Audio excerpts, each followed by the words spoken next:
Two panelists.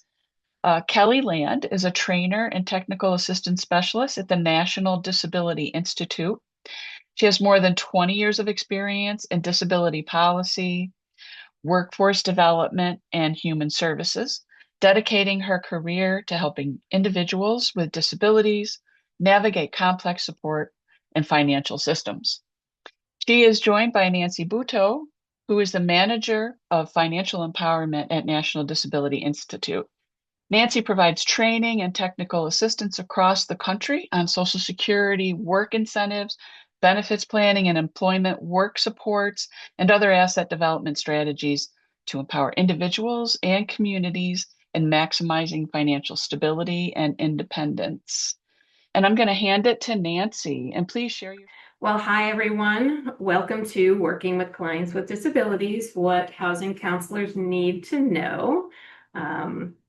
We'll introduce ourselves in a minute. We can go on to the next slide.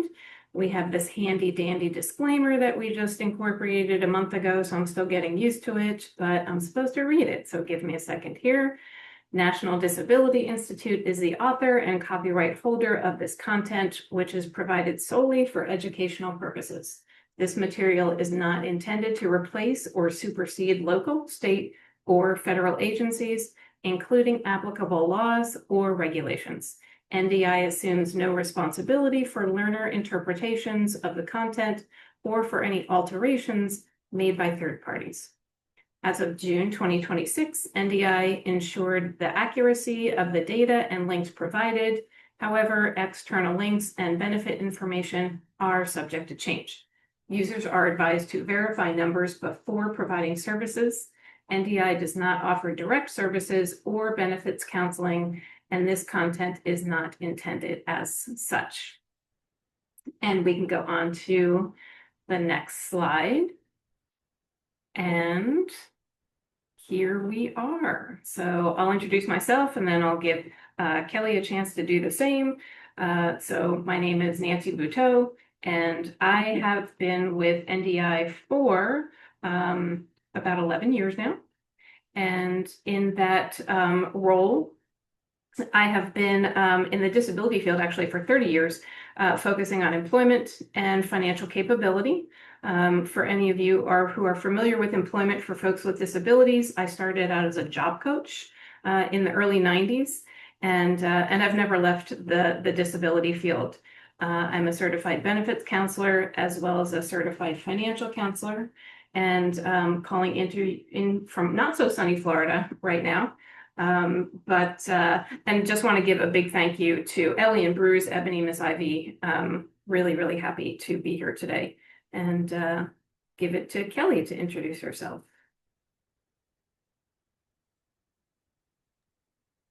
Hi, everyone. I'm Kelly Lant, and I reside in Colorado now, but I was born and raised in Indiana. So going through the chat, I saw there were a lot of Indiana folks in there. So it's always nice to have some taste of home when you're on these webinars.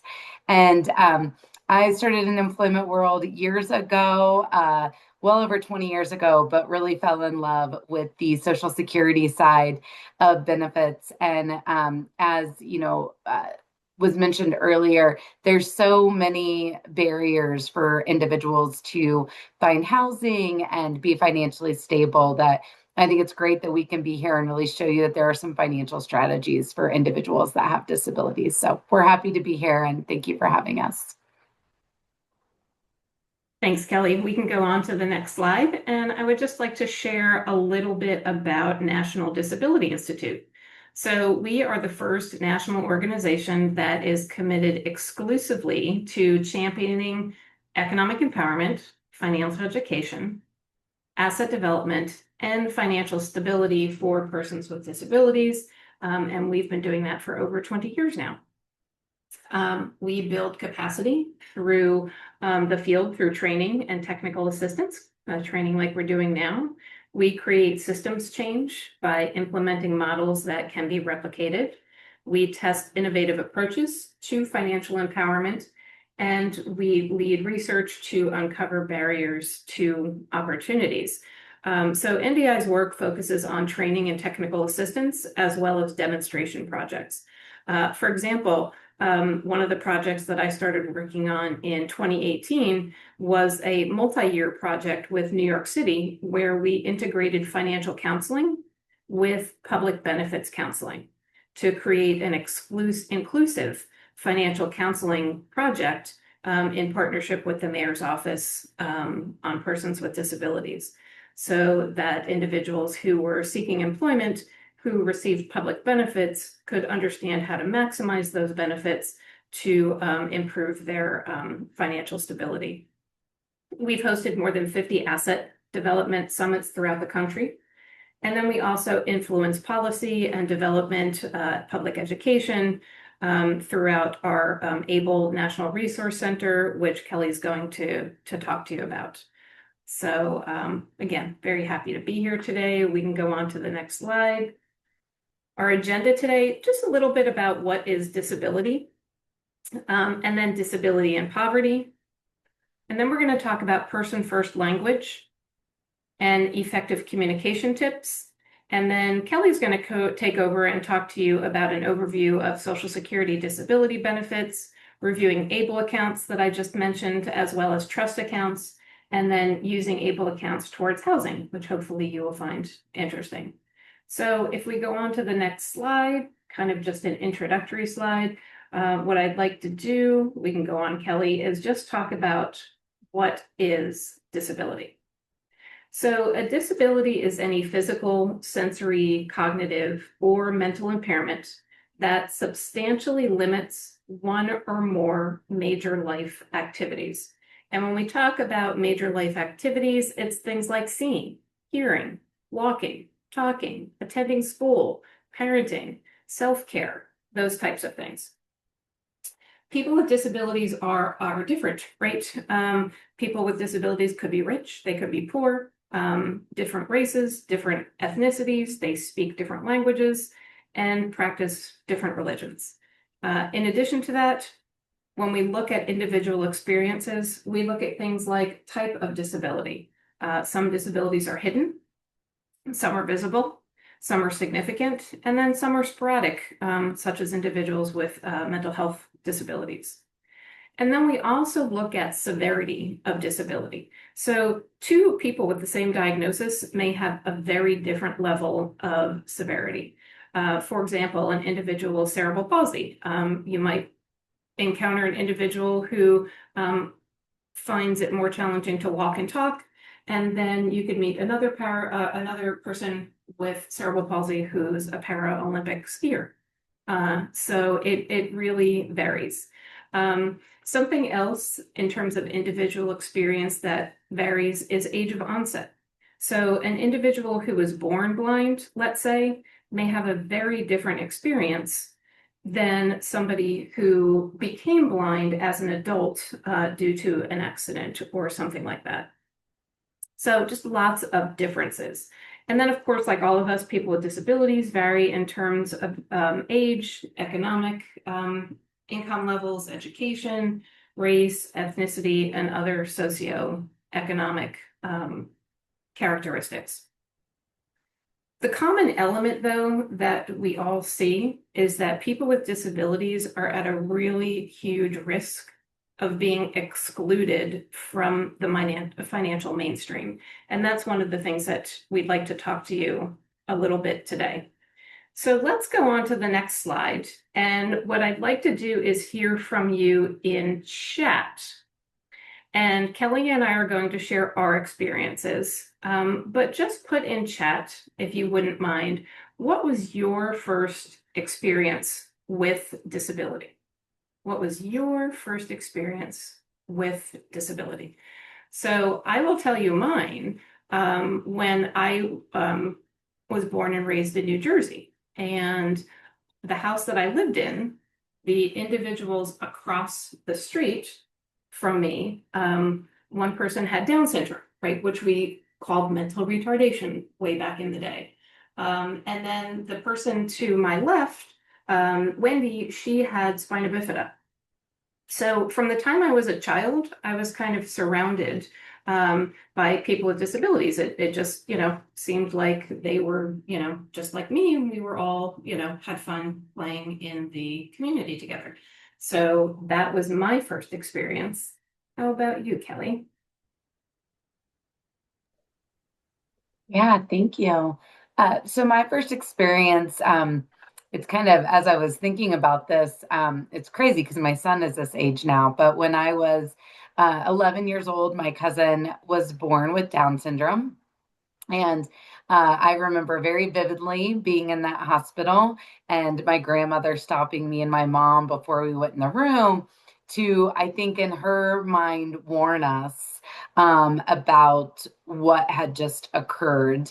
But, uh, as a child, I could feel the fear that my family had. And lo and behold, I am still a researcher to this day. And I really started researching like what did that mean and what can we do to make sure we call her Skeeter, but her name's Stephanie, to make sure that she has the life that's inclusive and able for her. And so I really started researching that. I researched it all the way until my senior year, did a lot of uh, science projects to see how she was developing, along with what we would have called a typically able person at that time.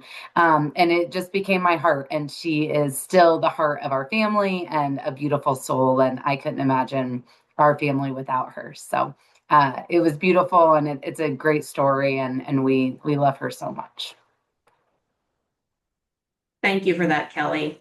And I'm looking in chat. Thank you for sharing. Someone had a cousin with spina bifida. Somebody's a parent to a child who's deaf. Another person walked home from the bus stop with a neighbor who had a brain injury. Somebody taught religion class to people with disabilities when they were in high school. So very cool. Thank you all for sharing. I appreciate that. I know I'm not going to have time to read them all. The reason I ask is because all of us have an experience with a disability or know someone, right, who has a disability, who's had an experience with disability. And that's because disability is a natural part of the human experience. There's always been people with disabilities in the world, and there always will be people with disabilities in the world.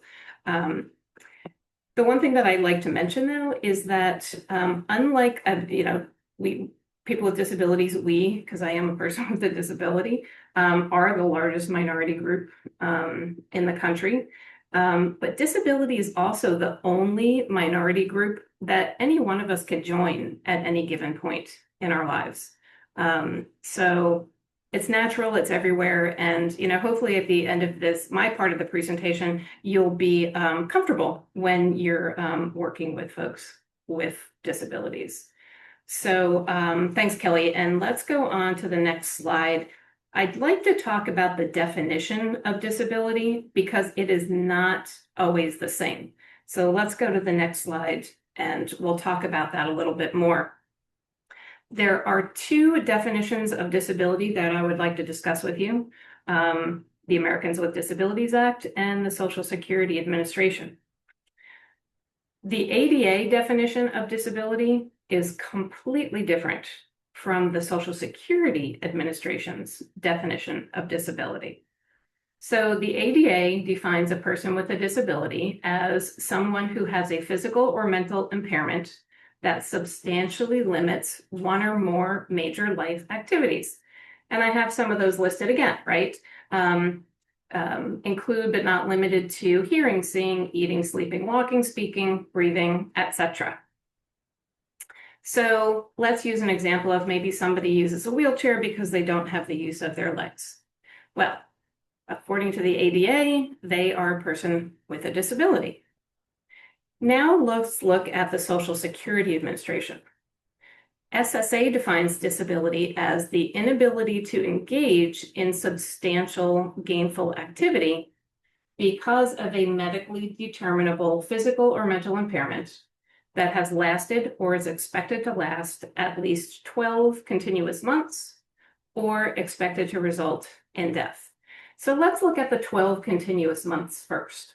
If somebody breaks their arm, are they considered a person with a disability under the SSS, Social Security Administration? No, they're not. But here's where it gets even more complicated. Kelly's going to talk about substantial gainful activity more in the second piece of this presentation. But basically what substantial gainful activity, or SGA, is basically income. It's money that a person is earning. And if somebody has a disability, but they are earning what the Social Security Administration considers substantial, then they don't have a disability. So let's go back to that person in a wheelchair. If that person in a wheelchair, right, who is a person with a disability under the ADA, if that person is working but earns a significant amount of money, they are not a person with a disability according to the Social Security Administration. So I like to explain that to folks because you might have somebody in your office who maybe uses a wheelchair or, has some type of disability that is visual, that you can see. And they will say, well, I was denied by Social Security. They said I don't have a disability. Well, if that person is earning enough money, then Social Security is right. Then that means that a person doesn't have a disability. So I'll give you another example who's mine and Kelly's executive director, Tom Foley. Tom is blind. He uses a seeing eye dog to assist him. However, so he's covered under the ADA as a person with a disability. However, according to the Social Security Administration, he's not a person with a disability. So that can be confusing to folks. So I just want to kind of give you that little bit of an explanation so that as you're working with folks with disabilities, if you hear something like that, you'll understand where that could be coming from. All right, let's go on to talk about some stereotypes. And that I'm going to ask you to put in chat too. What are some common stereotypes that come to mind when you're thinking about people with disabilities? What are some of those stereotypes that you've encountered or that you may believe yourself? And I'm scrolling down so I can see. Oh, you guys put in so many. Oh, that's a great one, right? That is always physical. Sure, right? Because there are a lot of things that, a lot of disabilities that we don't see, right? For instance, epilepsy, right? Epilepsy is covered under the Americans with Disabilities Act, but a lot of people don't think that somebody might have a disability if they don't see it, right? Right, exactly. If it can't be seen. Oh, this is a great one. Great stereotype, right? That they can't work, okay? Unable to actively keep a job, right? That they're physical. Always right, exactly. So you guys have it, right? All kinds of help. Oh, sure. People with disabilities need all kinds of help.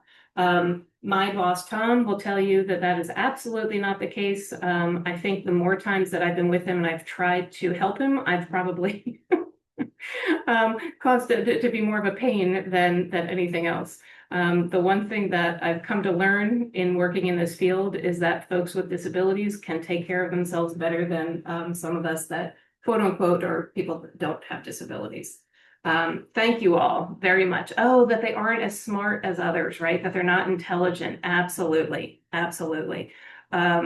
So, all of these stereotypes, thank you, form when we kind of rely on surface level observations rather than seeing the individual. They often occur in the first few seconds that we meet somebody. And, especially when that disability is visible, as you guys were talking about, can't work, can't live independently, can't make decisions. These are assumptions. And unfortunately, these assumptions can lead to lower expectations and minimize the skills and talents and potential that people with disabilities have. But as we've already seen, sorry, not all disabilities are visible. Many are hidden. Whether visible or not, though, people with disabilities are individuals first, with unique strengths, talents, goals, and areas of expertise as well.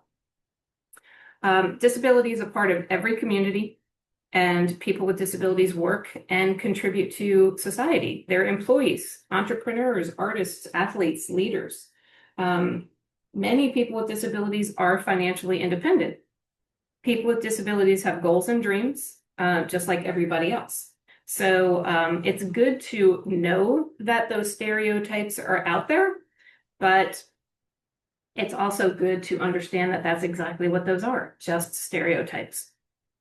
Thank you all again for sharing. I really appreciate that.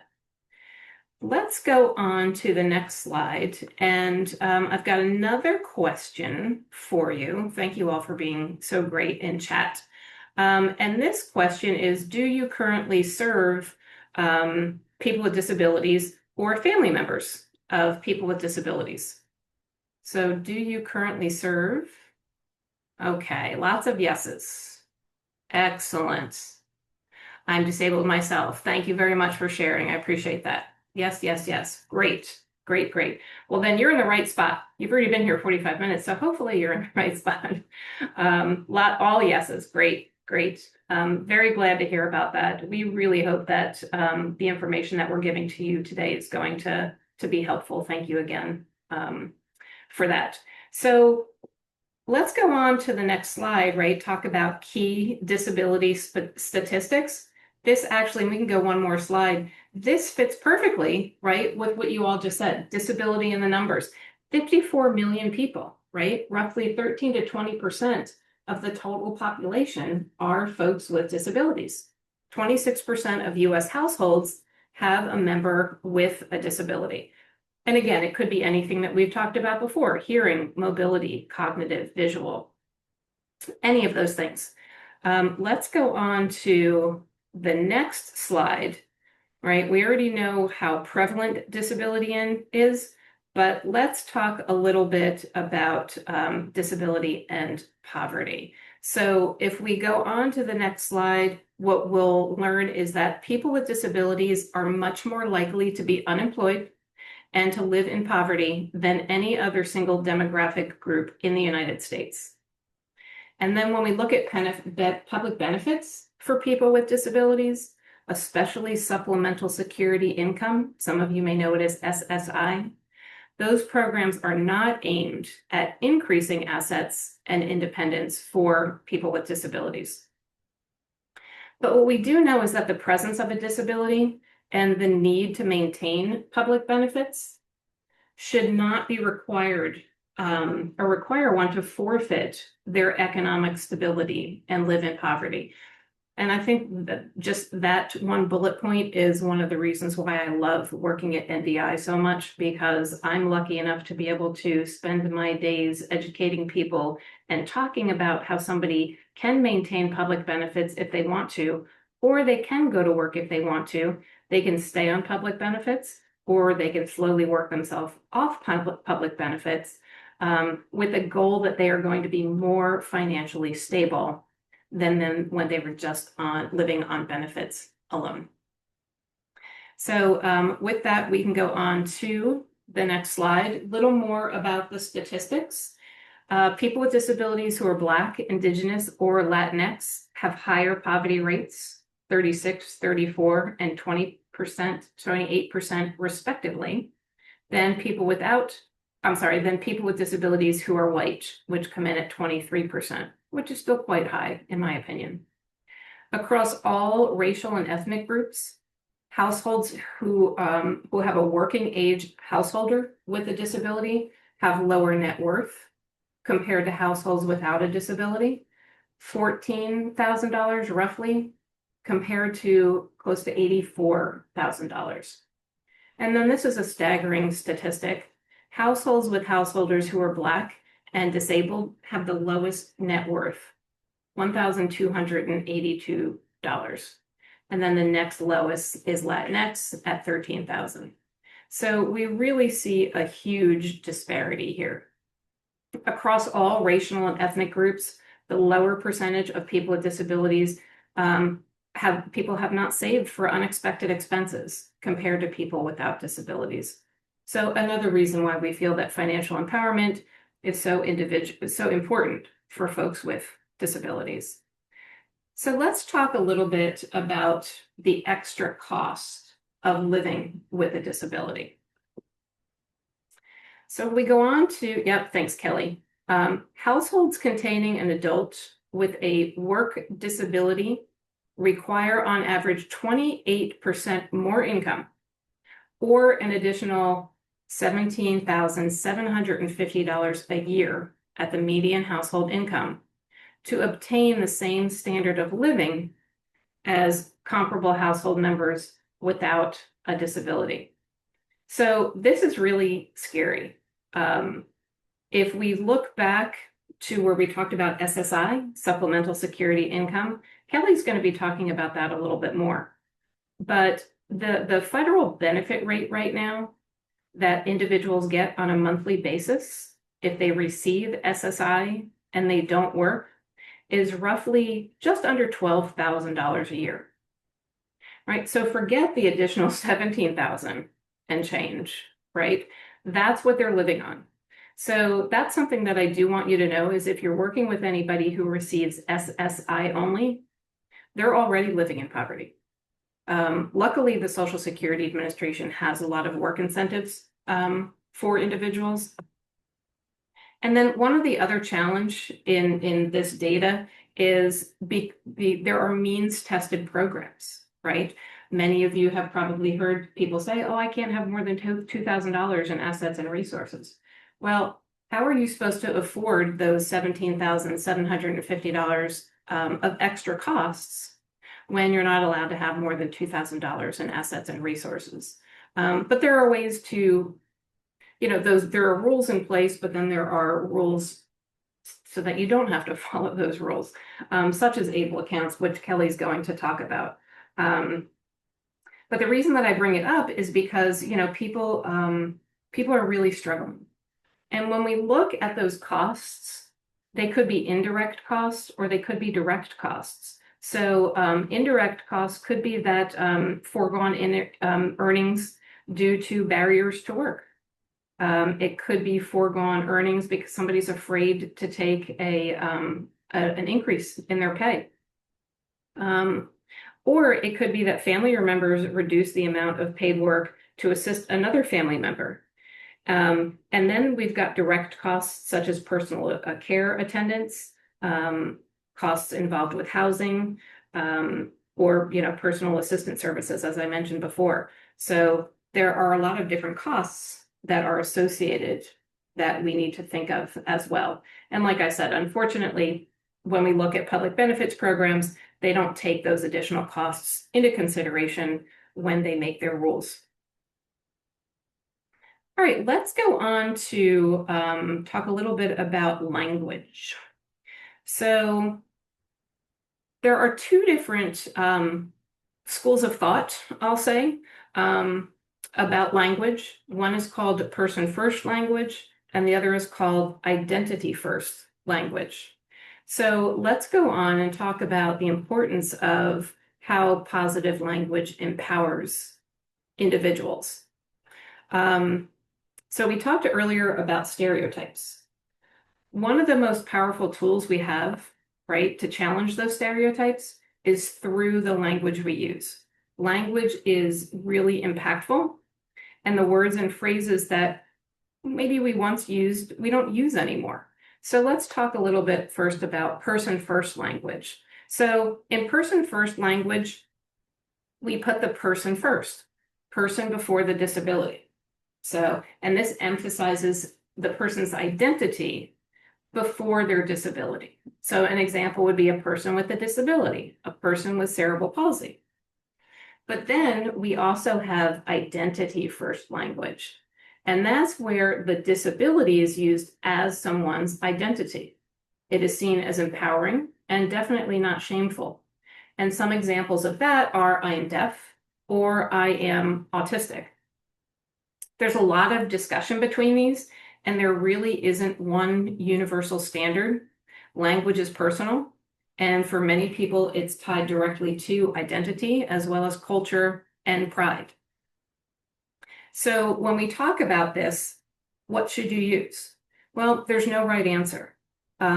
If you're unsure, default to person first language, right? Person with a disability. And one point I want to bring up here is don't mention somebody's disability unless it's relevant to the situation. So what I mean by that is you might be talking to a colleague and say, oh, I had a person with a disability in my office today. Well, unless the next phrase is going to be, and I need some resources for him or her, then there might not have been a need to say that the person in your office was a person with a disability. The disability is kind of irrelevant unless you're assisting that person with finding resources. No reason to point it out if it's not for that purpose. I hope that makes sense. So let's talk a little bit more about using respectful language and kind of like what to use and what to avoid. So we want to be respectful at all times. So outdated language are things like handicapped and crippled. I don't hear crippled much anymore, but sadly I still do hear handicapped a lot. Instead, just say person with a disability. And then also euphemistic language, such as differently abled or special needs. That's just kind of like skirting around, what the actual thing is, and that's a person with a disability.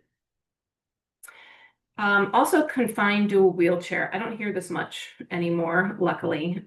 Instead, it's either a wheelchair user or a person who uses a wheelchair.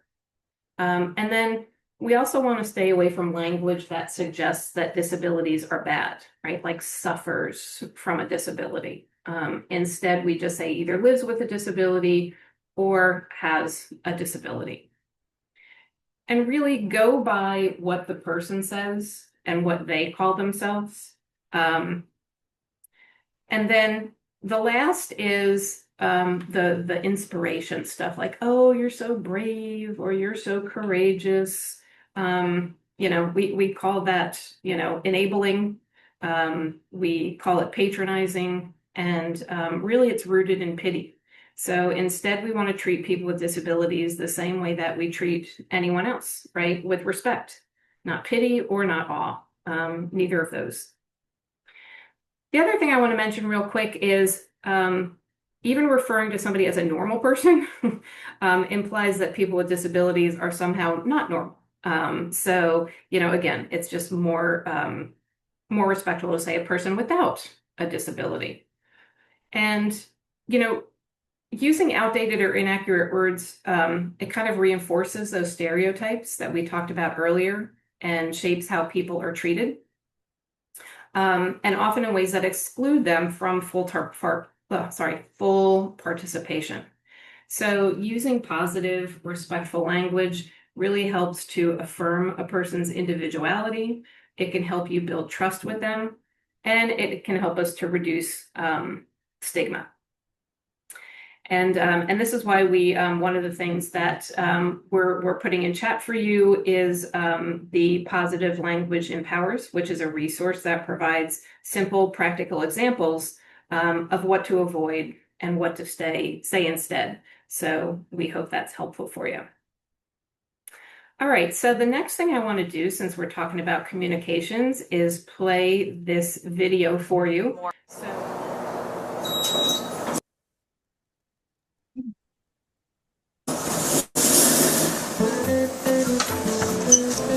Good morning, Bob. Morning there, big man.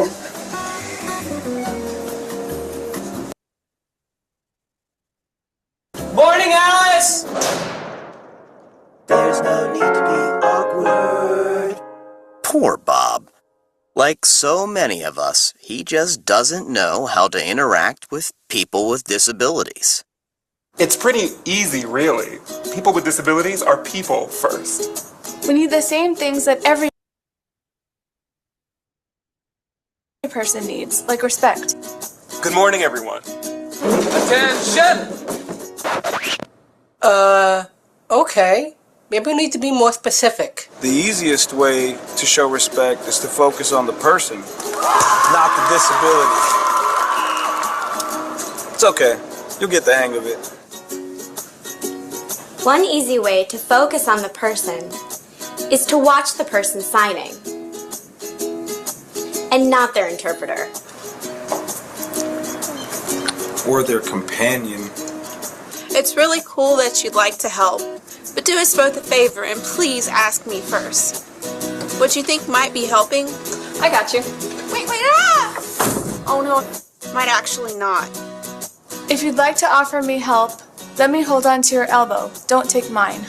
Hey, would you like to take my arm? Sure. Assistive devices help us to live our lives. They're really important and really personal.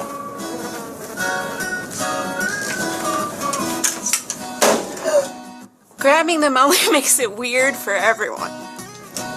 What? Please only touch our devices and service animals if we've given you permission.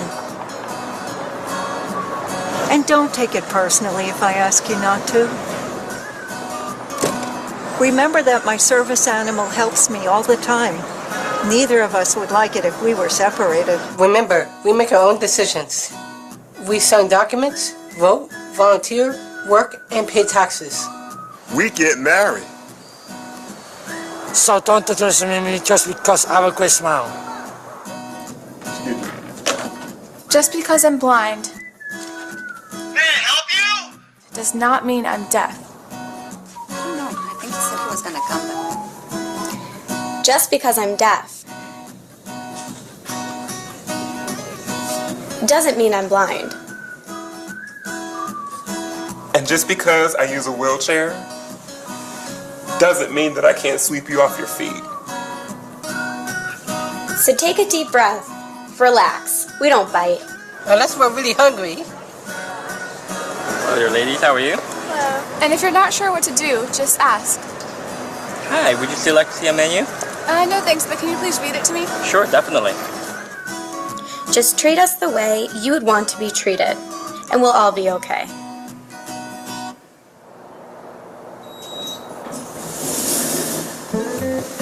Good morning. Good morning. Morning, Alice. Right. Awkward no more. Nice job, Bob. Go forth and be human.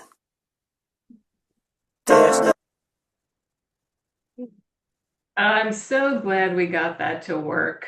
I saw somebody in chat, right? My kid gets that a lot. Can you read Braille? He says, no, I'm deaf.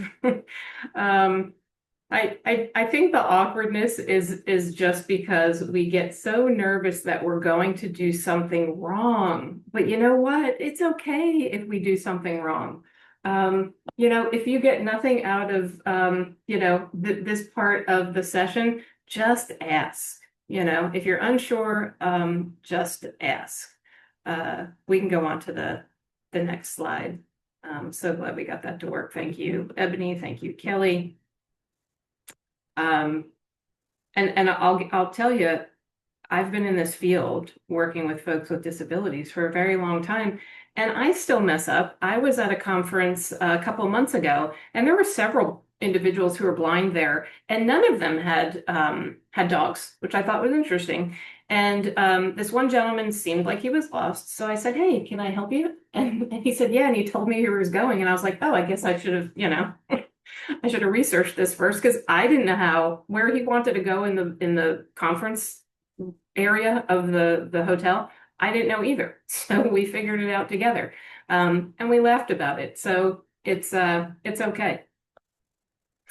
All right, I'd like to spend a brief amount of time just talking about different types of disabilities. We'll make this real quick, right? This could be a training in itself, but we just wanted to leave you with a few different tips for effective communication. So if we go on to the next slide, if you're talking with somebody who has a speech disability, first be patient. Definitely don't finish sentences for a person. I think we do this even, like I do it to my husband, right? And he doesn't have a speech disability. So I think sometimes it's just human nature. If you're unsure if you heard somebody correctly, just confirm by repeating back to them. And it's okay if you don't understand someone. Don't pretend that you understand. Just ask them to repeat back. And then you could always offer an alternative form of communication as well. Maybe writing things down or typing things would be easier. All right, let's go on to the next slide and we'll talk a little bit about deaf or hard of hearing. So just like any community, deaf and hard of hearing community is a very diverse group. Some people use sign language as their primary language. Some people may lip read.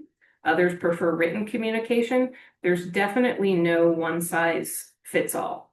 But just some general information, get the person's attention first, right? You can do this by making eye contact or perhaps giving a small wave so that they know that you're there. For people who do lip read, you want to keep your hands away from your mouth when you're talking. And then ask for somebody's preferred method of communication. Not everyone uses ASL, but as you heard in the video, if somebody does use ASL and they have an interpreter, the interpreter is there just for one reason, and that's to interpret. So you still want to keep your contact with the person that you're speaking with. If we go on to the next slide, for somebody who has limited mobility or perhaps uses a wheelchair, one thing to remember is that any mobility aid is a person's personal space. So you don't want to lean on the arm of their chair. You don't want to lean on the back of their chair. That would be just like touching the person themselves. And that's not appropriate.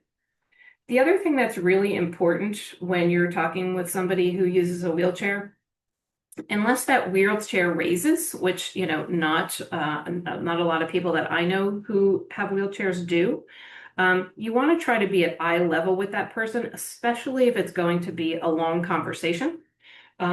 So maybe grab a chair or kneel down if possible, just so that person's not extending their neck and getting a neck ache while they're talking to you. And then, don't overthink things. A friend of mine uses a wheelchair and he'll say, walk with me, and I walk alongside him as he wheels. So, don't worry about certain language. Somebody who's blind, it's okay to say, nice to see you. We worry sometimes about being too overly sensitive. And I think that kind of gets us into trouble sometimes too. Let's go on to somebody who might have an intellectual or developmental disability. Just keep things simple. Use clear, simple language and a natural tone. Share one point at a time and allow for extra time, right? So allow for extra time for somebody to understand and for decision making as well. So just be patient. And then I mentioned blind. Let's go on to individuals who are blind. Greet folks and let them know that you're in the room. I might walk into a room where my boss is and I might say, hey, Tom, it's Nancy. Good to see you. Kelly's right behind me. And then Kelly would walk in and say, hi, Tom. And Tom's really good at recognizing our voices anyway. And then you want to give clear directions, like, stairs up ahead. Or things like that. My boss specifically, the first time that I met him, he wanted to know where the restroom was. I told him and he said, I'll follow you. And I said, okay. I said, do you want my elbow? And I don't even think I finished the word elbow. And he said, no. Right. So that is not something that he does. And that's fine. And then, as I mentioned before, it's okay to use a phrase like see you later. So the most important thing really is just to ask the person how you can assist. And if they say no, except no. And then let's go on to the last, mental health conditions. Sometimes they're referred to as invisible or hidden disabilities. 1 in 5 adults experience mental illness each year. 1 in 6 youth age 6 to 17 experience a mental health disorder. So it's very prevalent. When supporting someone with a mental health condition, especially if they appear anxious or overwhelmed or agitated, communication that reduces stress is really important. So speaking calmly, repeating if needed, and breaking down information as needed. And then ask appropriate questions without being intrusive. Meaning if it feels appropriate, say, you can ask, how can I help? Your presence and tone and respect can really make a meaningful difference. And then finally, if you ever find yourself in a crisis situation, you want to stay calm, request additional assistance if needed. And of course, if it's any type of life-threatening emergency, you can call or text 911 or 988 to chat, or 988lifeline.org is the new National Suicide Crisis Hotline. The number one tip, ask, right? Ask before you act, and then respect no. If somebody does say yes, you can assist, then just ask how they would like their assistance. And then one more slide before I turn it over to Kelly, and that's asking the disability question. So I would like you to just think about how you ask folks. I'm sure you ask it on your intake forms. How do you work with folks with disabilities? And do you ask that disability question? The reason that we want you to ask that disability question is because it improves services, right? It can help by matching that person to the supports and needs that will help them flourish better. It promotes fairness by identifying gaps and encourages inclusive practices. It also builds trust through openness and respect, and it improves your understanding of the needs in the community. So when we talk about asking a question regarding a disability, it might be, do you have a disability? I'm asking because it may help me identify if you're eligible for any other additional services or supports. Or do you receive Social Security benefits, such as SSI or SSDI? I'm asking because I may be able to connect you with work incentives that protect your benefits while you explore income options. So again, we don't just ask about disability for the heck of it. We're doing it because we want to assist that person and link them up to resources and supports. So with that, I want to turn it over to Kelly, who will start talking to you about SSI and SSDI and all that fun stuff that we love. Thank you so much, Nancy. Thank you for that great information. And I want to preface that this information is a lot that I'm getting ready to get into. And so you may see that I will maybe breeze by a few topics.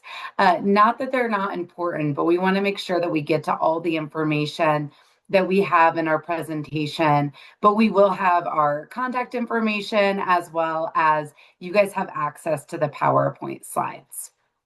So Nancy teed me up perfectly. We are going to now talk about what kind of financial help individuals can get who have a disability. And so the main types of financial support that is available is Social Security disability benefits. And that can be SSDI and SSI. So we're going to talk a little bit about that for the next few minutes. So we already mentioned eligibility earlier, Nancy did, and really talked to you about the difference between ADA and Social Security. And I just want to pause one more time and mention to you guys that when it comes to Social Security, it really is about work and financial. ADA is very different. And so for Social Security, they are going to use a term called substantial gainful activity, SGA, and you'll hear that a lot.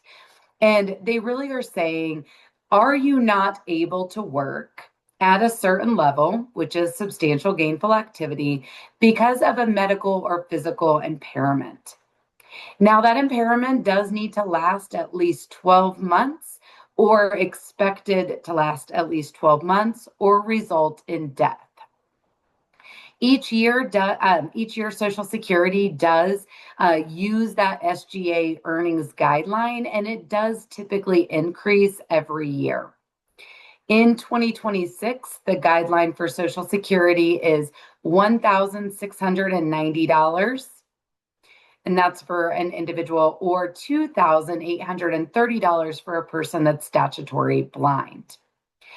Again, these are just numbers. They are not, they can be adjusted, and we're not going to get into that too much, but I don't want you guys to fixate on that number and say, oh, you can't earn more than this.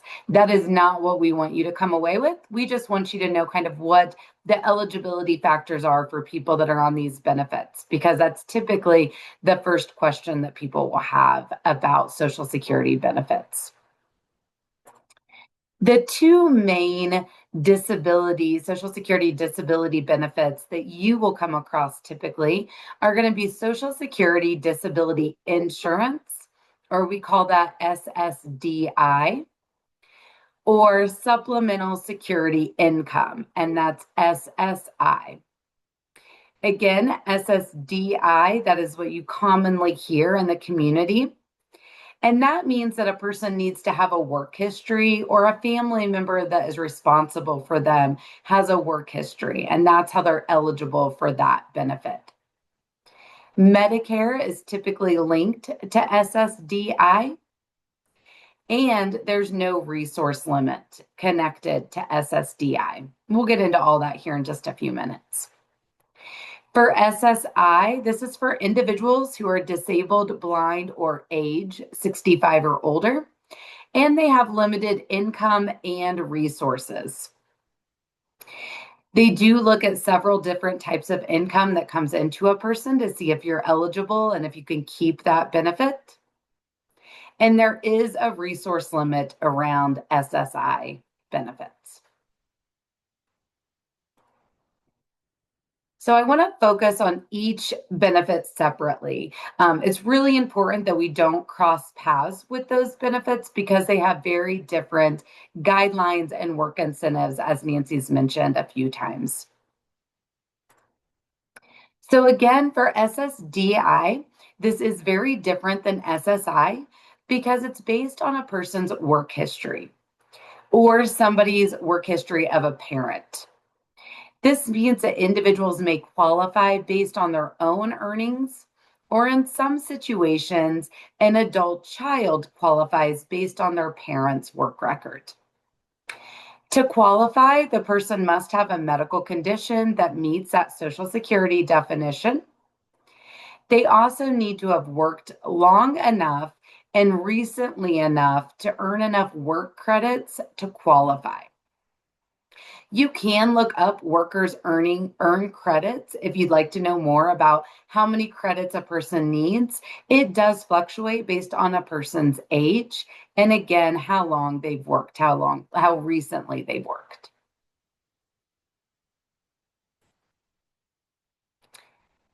It is important to understand that SSDI is an insurance program. I like to always compare it to car insurance, right? So we pay for car insurance every month, and that's due to if something occurs to our car, an accident or something happens, we're able to get that car fixed for a lower price. SSDI is very similar. You are paying into that system out of your paycheck every 2 weeks, every month, every year. And that is because if something occurs to you, then you are able to access funds to help you continue to pay your bills. It also, again, as I said, a person can have access to this who has a parent who has worked and now they have a disability. There is no resource limit for SSDI. This is the biggest difference, I think, with SSI and SSDI. I like to always say LeBron James could get SSDI. It doesn't matter how many houses you have, how many cars you have, how much money you have in the bank. Because again, this is an insurance program that you've paid into the system. Social Security only cares about employment and the related earnings, the value of a person's work, to decide if you are going to receive SSDI payments.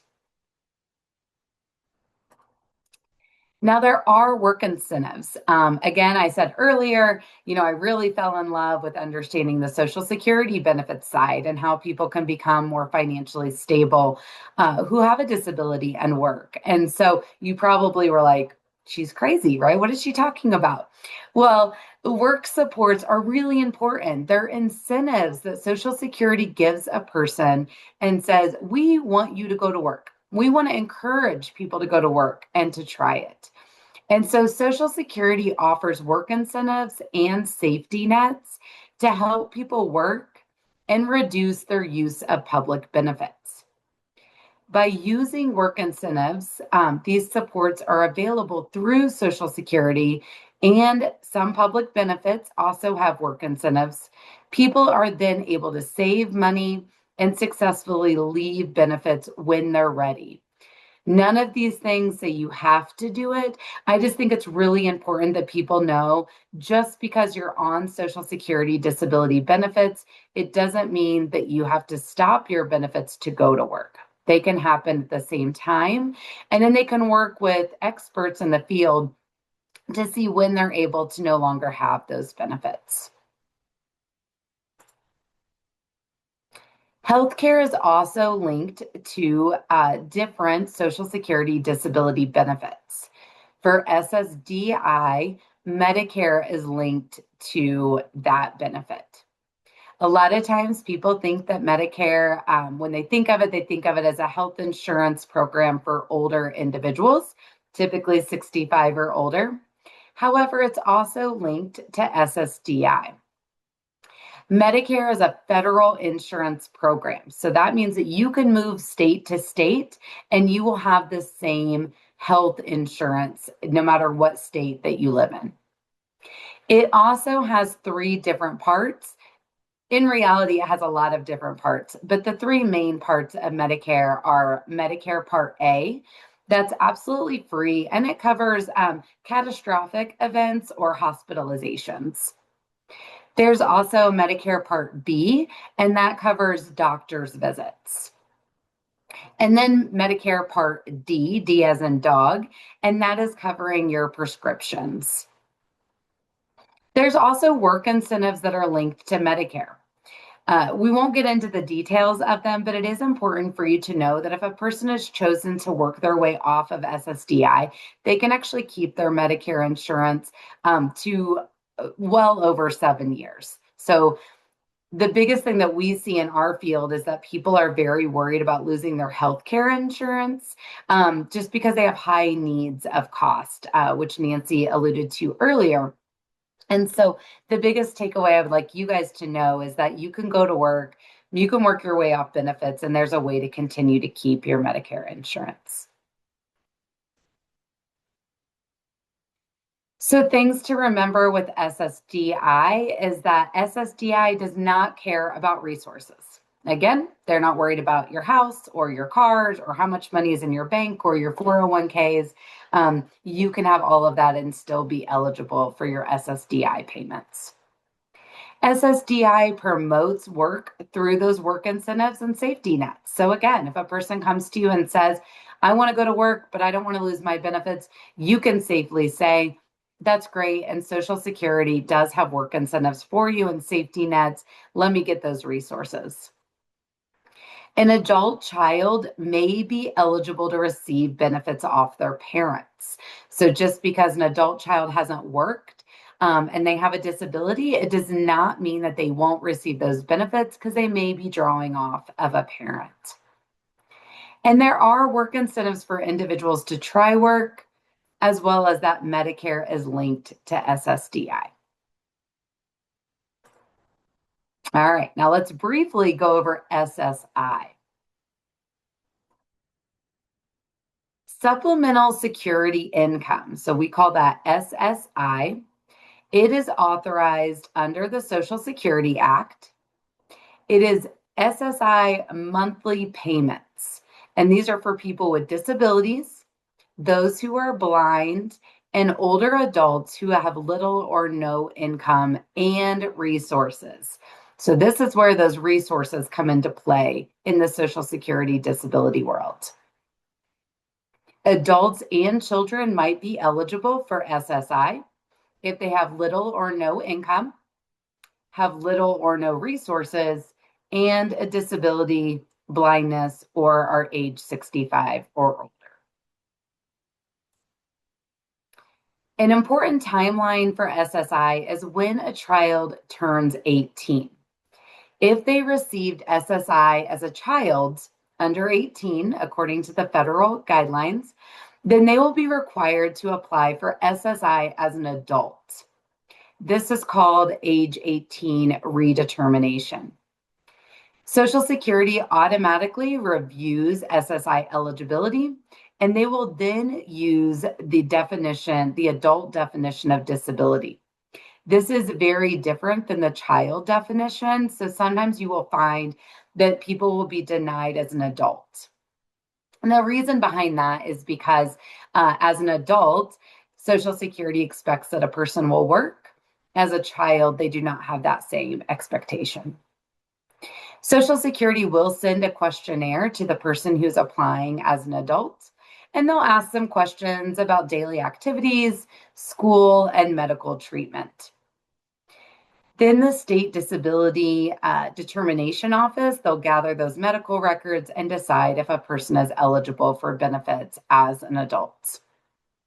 The reason I bring this up is because a lot of times people will say, oh, I went to work when I was 18 and I lost my benefits.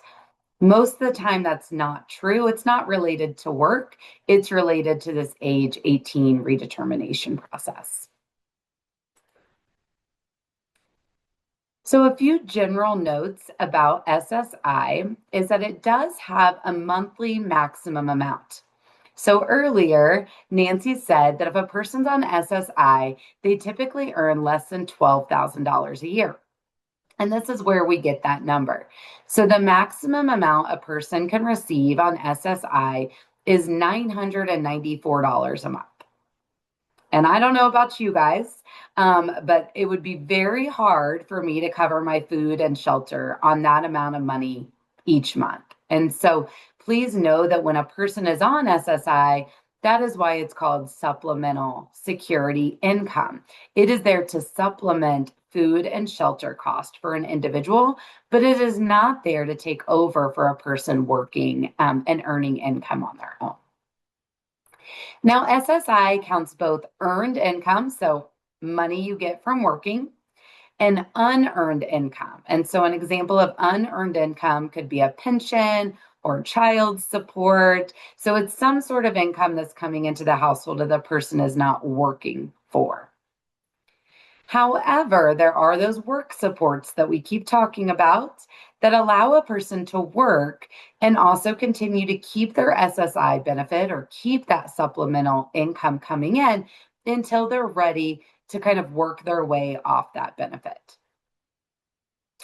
SSI does have a resource limit. So again, as I said before, a very wealthy person could be on SSDI, but that is not true for SSI. SSI does have a resource limit, and it has not changed for well over 20 years. That resource limit is $2,000 for an individual and $3,000 for a couple. Now, they do have some exclusions, so good for you guys to know that a person can have a primary home that they live in, and that's an excluded resource. They also can have one vehicle that they use per household. And there's going to be ABLE accounts and other savings accounts we're going to talk about that a person can have so that they are able to save some money.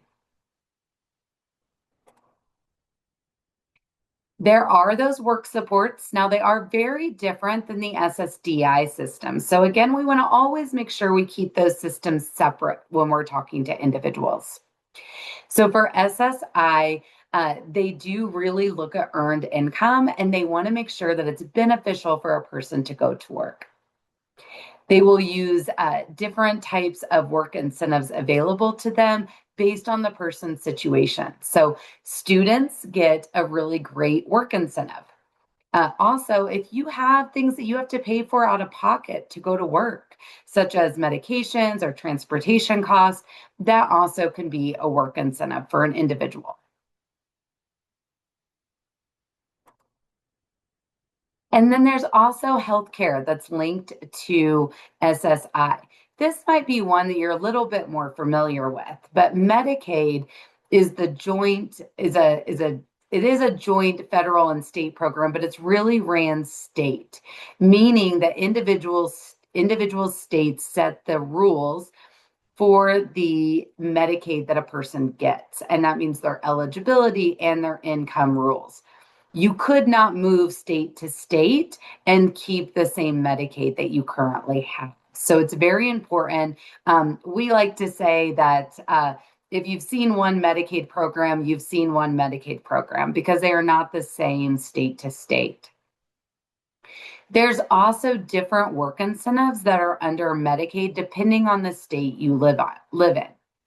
So, for example, if you work all the way off your SSI, you're no longer receiving a payment, you can go into a program called 1619B that says if you worked your way off SSI, we will allow you to keep your Medicaid until you reach a certain limit, right, or a certain earnings level. And so where Nancy lives, that earnings level is right around $42,000 or around $43,000. But where I live in Colorado, that amount is a little over $63,000. So it's a great work incentive, but it does vary depending on which state you live in. And then there's Medicaid buy-ins. Not every state has a Medicaid buy-in, and Medicaid buy-ins look very different. But if you live in a state with a Medicaid buy-in, it basically says, we want you to go to work. And by going to work, we will offer you a different Medicaid insurance that typically has higher resource limits for you and very low cost. And then I just have another things to remember slide for SSI, just going over kind of those high points. So Social Security will look at unearned income and earned income under SSI. They will look, you have a monthly payment that you get. Again, there's a maximum amount for that, and that is to cover food and shelter cost. SSI promotes work. They really do want people to go and try work. Resources do matter in the SSI system, and Medicaid is linked to SSI. Now, you may hear quite a few misconceptions out in the community, and I have those on this slide. I'm not going to go through them because we did just kind of go over them, and I want to make sure that we get to some other important parts of the presentation. But please know that this slide might be something you hear a lot in the community, and you now are able to kind of reduce those fears with individuals and give them some more education around that.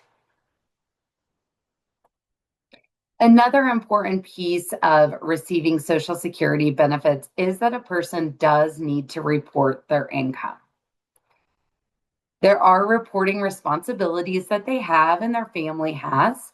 And so we always want to make sure that we report new work activity to all of the entities that are supporting public benefits services. So that could be HUD, SNAP, Medicaid, or Social Security. We also want to make sure that they keep their paycheck stubs and they track all of those work incentives. They want to make sure that they file their income taxes each year. And they also report any change in living arrangements, marital status, or resources. There are several ways to report your income to Social Security. So you want to report each month, You want to make sure that you report your gross wages, so before taxes, and then different ways to report depending on what type of benefit you receive. So if you receive SSI, you can do that through a mobile wage app, or you can do it through the telephone. If you receive SSDI, you can do that through your My SSA account. Lots of different ways to report, and we just want to make sure that people know that they need to report their benefits. And there are places to find help. So if I'm talking and you guys are like, how in the world am I going to remember all this? We give you a slide here so that you know where you can find help. So Social Security offers a program that allows you to meet with experts and certified individuals to help people through their benefits counseling. And then there's vocational rehabilitation that also is in every state. And a lot of those states also offer benefits counseling supports. And then there's also the National Disability Institute, and we have a variety of different resources for you.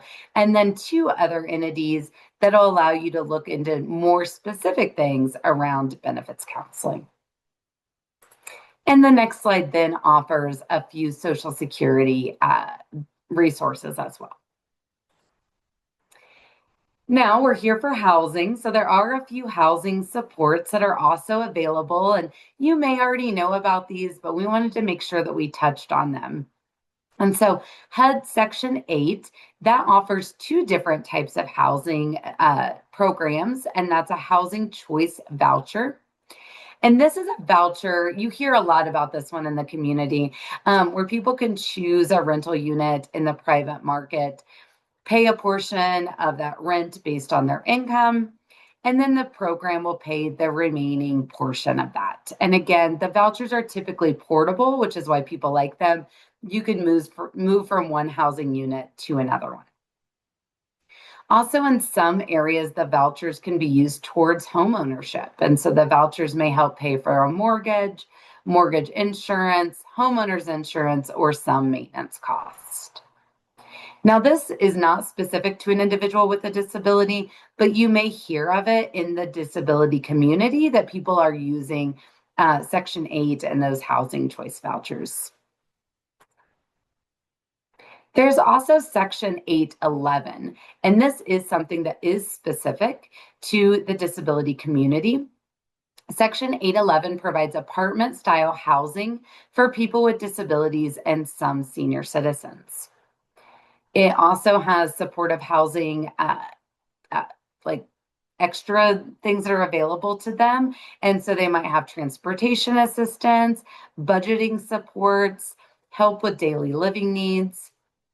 Usually the tenants that live in those housing units, they need to complete an annual income recertification. They have to typically pay some rent, but it is based on their income that they receive.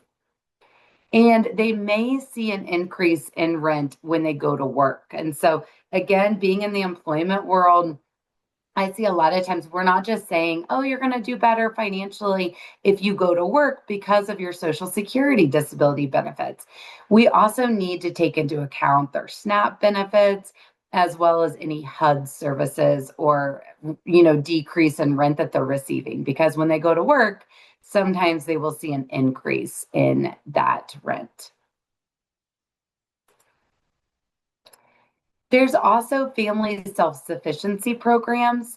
And again, this isn't disability related, but it is a way that people can use this program that's connected to Section 8.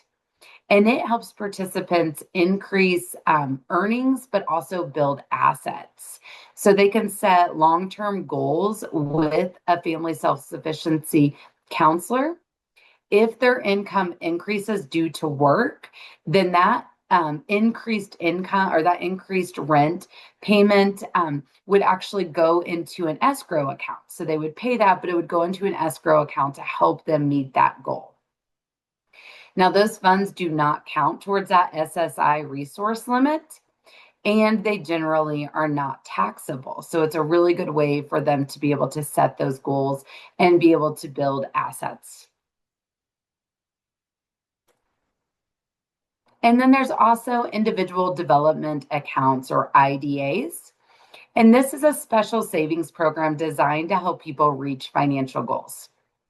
Now, IDAs can be used to purchase a home, start a business, or continue education. Participants do save money over time, and some programs offer matching funds. Now, it is good to know that some IDA funds may not count as an SSI resource, and they'll be held into an approved account. However, these rules do vary state by state and which program they're in. So we want to be very careful if somebody's in an IDA that we are looking at those rules and they're going to Social Security to make sure that it's not counted as a resource in the Social Security system. Just a few more slides and then we'll get to questions. It's really important for you to know what an ABLE account is. As NDI, we also have the ABLE National Resource Center, and this provides ABLE information to people who need it. We share reliable resources, objective information about ABLE, and include plan comparisons. So as we're going through ABLE, if you're like, oh, I need to know more information about that, please know that you can always visit our ABLE National Resource Center and get lots of information available to you and to the individuals that you're serving. So if you have not heard of an ABLE account, we're really excited to introduce this to you today. And it is the Achieving a Better Life Experience, or also known as a 529A. The ABLE account was passed in December of 2014. And it is a savings or investment account designed exclusively for people with disabilities. ABLE allows millions of people with disabilities the opportunity to save money and invest their money into growth and wealth. An ABLE account is excluded from that SSI resource limit. So this is a great opportunity for someone to save money, especially for housing, into an account that allows them to continue to have their Social Security disability benefits. So why it matters is because, as I just stated, there's lots of resources that can count against a person who's on disability benefits. So this allows people who, as Nancy talked about earlier, who already have a higher cost of living, who already typically are living in poverty, to finally be able to save money into an account and to invest that money. So they'll see their money grow. For someone to be eligible for an ABLE account, they do need to make sure that they have a disability that began before the age of 46. Now, that does not say that a person has to be under the age of 46. They just have to make sure that they have their disability was diagnosed before the age of 46. The disability also must cause severe functional limitations that have lasted or expected to last at least 12 months. Very similar to that Social Security disability definition. Again, as we talked about, they can keep a lot of assets into an ABLE account without it affecting SSI, as well as any other public benefits. For SSI, it means that a person can have up to $100,000 before their SSI payments would be affected. Anyone can contribute to an ABLE account. There is a contribution limit to an ABLE account. You can contribute in 2026 up to $20,000 into an ABLE account. But again, anyone can contribute to that. Family, friends, a trust account can put money into an ABLE account, or even a 529 plan that a person had for education of their child can go into an ABLE account, and employers can contribute. If a person's working, they also can contribute another $15,000 into an ABLE account. So potentially a person could save up to around $35,000 into an ABLE account per year.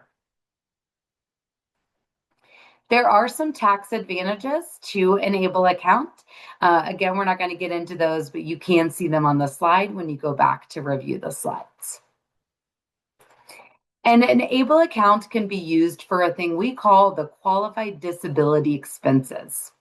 And these really are any costs that are incurred from a person who has a disability that they need to spend money on. So that could be education, basic living expenses, housing, transportation, employment, personal supports, healthcare, or funeral and burial expenses. So we say that if you can say that it's going to better your life, and you are an individual with a disability and it's bettering your life as an individual with a disability, then it can probably be a QDE. But you want to make sure that you keep all your documentation for those QDEs as you're spending money out of that account. There are lots of plans of ABLE. Currently, there's 51 active ABLE accounts, as you can see from the slide. And 32 of those plans allow you to enroll if you're an out-of-state resident. So if you live in Indiana and you're like, oh, I really like Colorado's plan better, then you can typically open an account in another state if it fits that person better. So the ABLE Act is federal, but states can actually decide on what their income limits are on those accounts, like contribution limits, how much it can be in there. They also can decide if out-of-state residents can be in there. And then there's different investment opportunities based on the state that you're enrolled in. And we have a great little table here for you to look at those different features. I'm actually going to pause. I'm watching time, and I want to make sure that Ellie and everybody get to the slides that they need to get to. But we do have some great ABLE NRC resources available for you. We also have slides that are talking about special needs trust and pooled trust, because sometimes people have questions around that. And then we have a great few slides on housing and how ABLE accounts can be used towards housing. So please take time and look at those slides when you have a chance, and be sure to reach out if you have additional questions to ABLE NRC or Nancy or myself.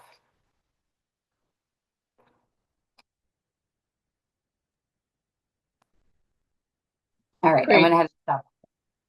Thanks so much, Kelly and Nancy. So we do have a few questions, and I'm just going to get right to them because we're very short on time. I have recently come across employers asking people who are applying for a job if they have any autoimmune diseases. The employer considers an autoimmune disease a disability. I found this shocking and unacceptable. Is this permitted?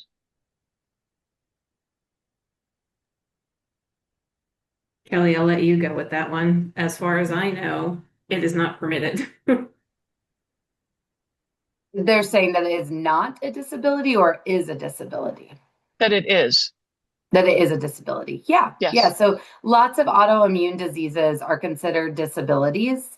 For example, MS is a autoimmune disability. My mom has polyarthritis, which is also an autoimmune disability, and those are all considered disabilities. It depends on where you're looking for disabilities. For Social Security, they do have a list of disabilities, but ADA also has a list of disabilities as well. I think part of the issue is whether or not the question can be asked of somebody. Oh, I'm so sorry. It cannot. No. When they're applying for a job. Yeah. Yeah, no, that is illegal to ask. So, but you also gave us instructions on how to ask people about a disability. Is that after employment, or when are you allowed to bring it up? An employer is allowed to ask once an employment offer has been given. During an interview, an employer can ask how a person can perform the essential functions of the job with or without any type of an accommodation. But they cannot ask the nature of the disability, and they just can't right out say, do you have an autoimmune disability? A person may or may not choose to disclose. They do not have to disclose during the interview process. They don't have to disclose ever if it doesn't affect the essential functions of the job. Does someone with ADHD, are they considered having a disability? Yeah. Yeah, it's definitely, I mean, we're not the people that get to choose if someone has a disability. It really depends, again, on that definition. What benefits are they applying for? Are they trying to fall under an ADA Act? Like, what does that look like? But yes, in the world of disabilities, ADHD would be considered a disability. It may not be the Social Security's definition of disability, so that's the difference. Okay. So a question about Section 8. In many places, there's a 2 to 3 year wait list, and in many places they don't support the homeownership option. So, and I'm not sure if a link was maybe provided, but how do we find out about available 811? So 811 is a federal housing program. So you would just want to look into your local, PHA and ask them about 811, 811 housing. My hometown that I grew up in, we knew what 811 housing, where the majority of individuals using that housing lived. But if you go to your PHA, you can ask, and typically you can call that apartment complex directly and see about their application process. Okay. Let's see. The FSA accounts through Section 8 used to require folks to give up their benefits after 5 years. Is that still true? I think it's FSS. I think maybe that was a typo. The family self-sufficiency. Yeah. So they do require that within 5 years you have reached your goal. And typically that goal means that you are financially self-sufficient, which is the FSS, name.